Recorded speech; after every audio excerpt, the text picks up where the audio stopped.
This is going to be about middlingness. It's a mouthful.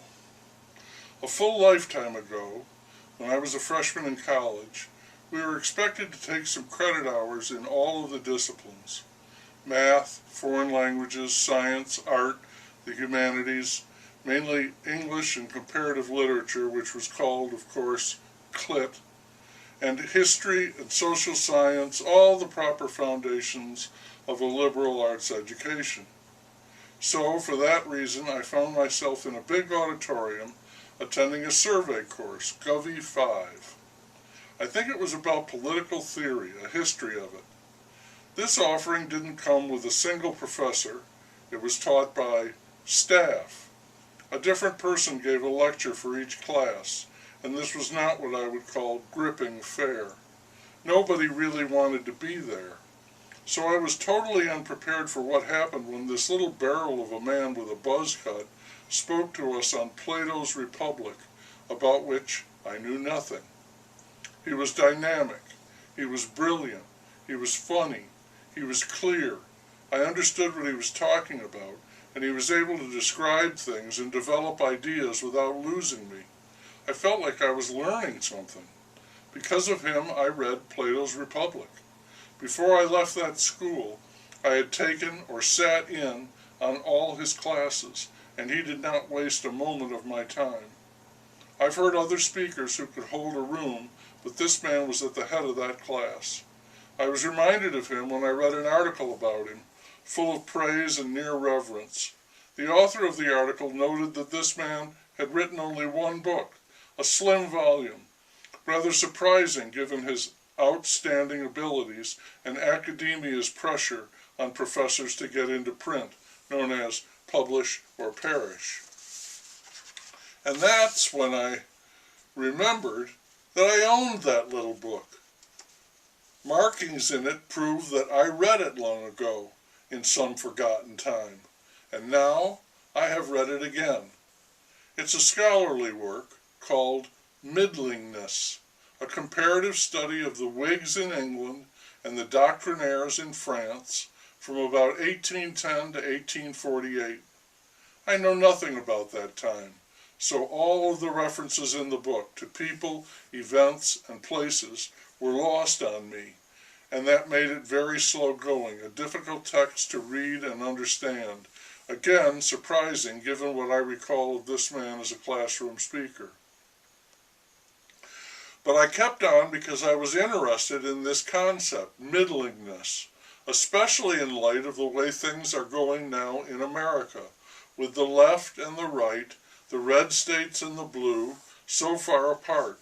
Is it possible that the extremes will get so polarized that some middle ground could emerge, could mediate between them, a third party?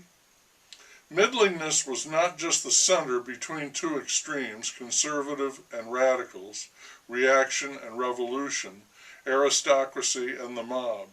It was not just a theory, if it was a theory at all. It also reposed in the middle class.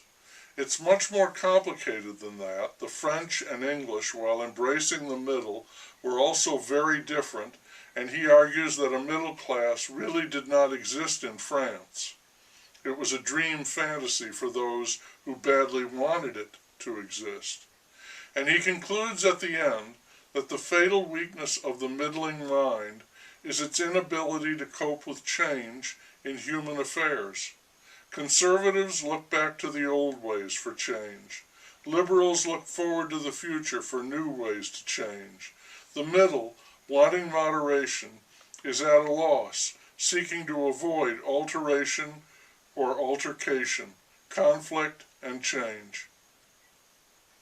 I found one point very hard to understand, and since he repeats it, in italics no less, I know it's important.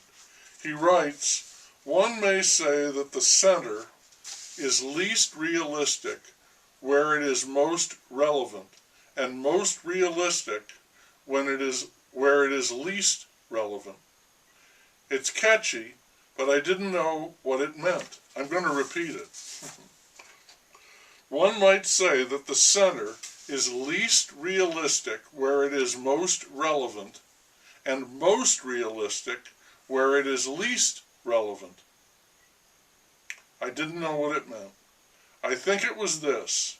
By realistic, he meant that the center was holding to values represented in the left and the right, and since those values were more emphatically represented there than in the center, where moderation would tone them down, dilute them, the middle will not be heard, will not be relevant.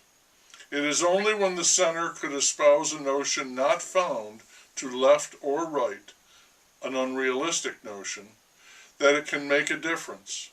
Since the center's ideas all come from those two extremes, fusing them into one moderate term, that will not occur. The center will not work, and it will never work.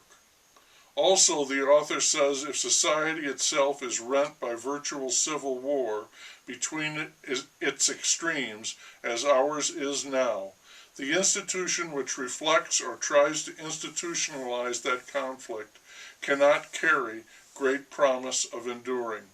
In other words, I can forget about the slim notion of our nation being saved by the sweet reasonableness of a common ground. That's a fantasy, and if it did exist, it would be weak, fearful, ineffective, and brief.